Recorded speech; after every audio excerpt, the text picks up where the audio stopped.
I apologize. I'm very late on this. So all of my mobile videographers, don't kill me. Okay.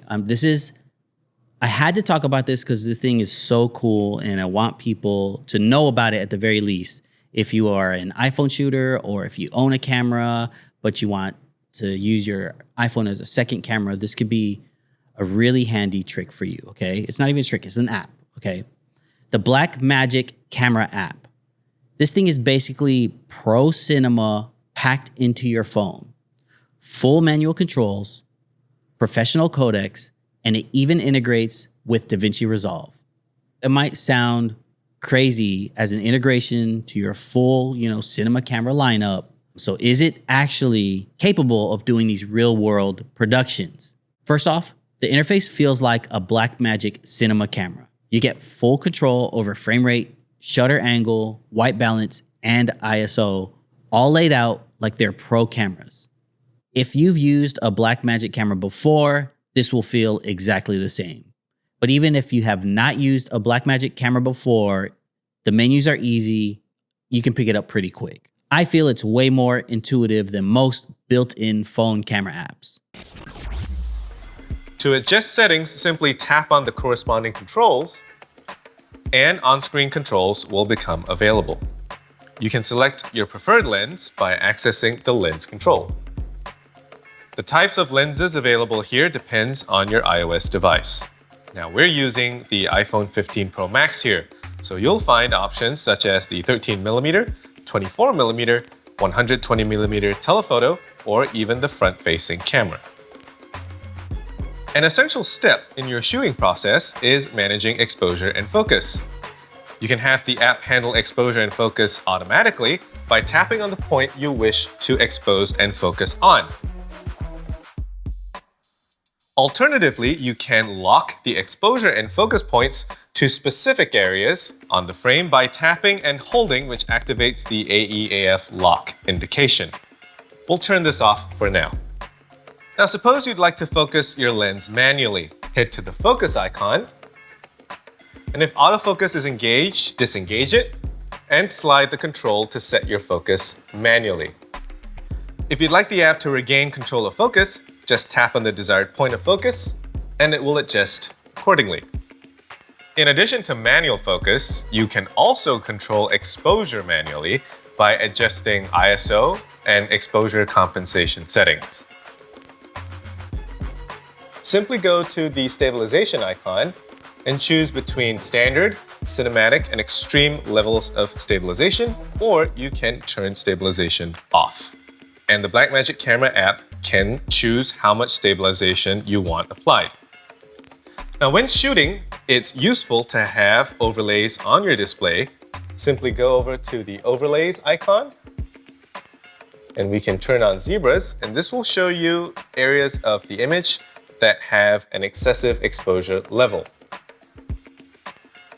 Focus Assist helps to highlight parts of the image that are in focus. There are also frame guides that help you frame up your image for different aspect ratios, such as 2.4:1, or even vertical resolutions such as 9:16, 1:1, or 4:3 for social media. False color overlays help you to determine exposure by representing different exposure values as different colors. The LUT icon allows you to turn on a lookup table so that you can preview what your shot will look like after it has been color corrected. Now, you can also clear the heads-up display by swiping up or down with your finger. Okay, so let's talk performance, okay? This thing does not fail, according to users. No crashes, no glitches, even when pushing the settings. It gives you full pro quality video on your phone. Plus, the app lets you import your own LUT so you can get a cinematic look while you're shooting. There's even control for what audio source you use. You can use the built-in iPhone, or you can get an external mic and adjust all the settings manually. The fact that you can shoot, color, and control audio like a real cinematic camera on your phone is definitely a game changer. Here's a few of the features from Blackmagic's most recent update for iOS 2.1. In this update, we've enhanced stability, refined our user interface, and added some new features that will make shooting videos on your mobile device easier than ever. There's a range of new functions using the camera control on iPhone 16. With camera control, you can directly launch Blackmagic Camera so that you can start recording within seconds. Camera control lets you quickly access common camera settings all in one place. To bring up the overlay, lightly press camera control twice. Swipe in the interface or slide your finger on the camera control to scroll through different settings. Lightly press the camera control to select the setting you want and then slide to adjust that setting. When logging into Blackmagic Cloud, there is now a Login via Web button that will take you directly to the Blackmagic Cloud web interface. For organizations, you can log in using the single sign-on. Simply select Login via SSO for a quick and easy way to access your organization's server. You can now access bitrate options when recording in H.265 and H.264 codecs, so that you can really customize the settings you need depending on the quality and size you want your files to be. iPhone 16 Pro models will also see even better performance, so you can get incredibly high quality and super slow-mo videos. We have improved the camera overlays so it's clearer to see what settings you have chosen.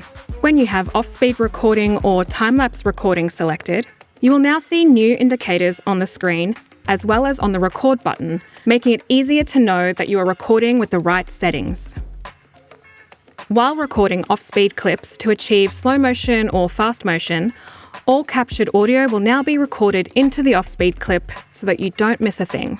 The Blackmagic Camera app now supports dock-compatible iPhone accessories, so you can intelligently track a subject and create more dynamic and exciting videos. Version 2.1 provides more advanced tools and professional functionality to the Blackmagic Camera app. It's free to use and available now from the App Store. So according to users, there is one small catch, and that's storage issues. Some users reported that even when they have free space, the app randomly says it's full.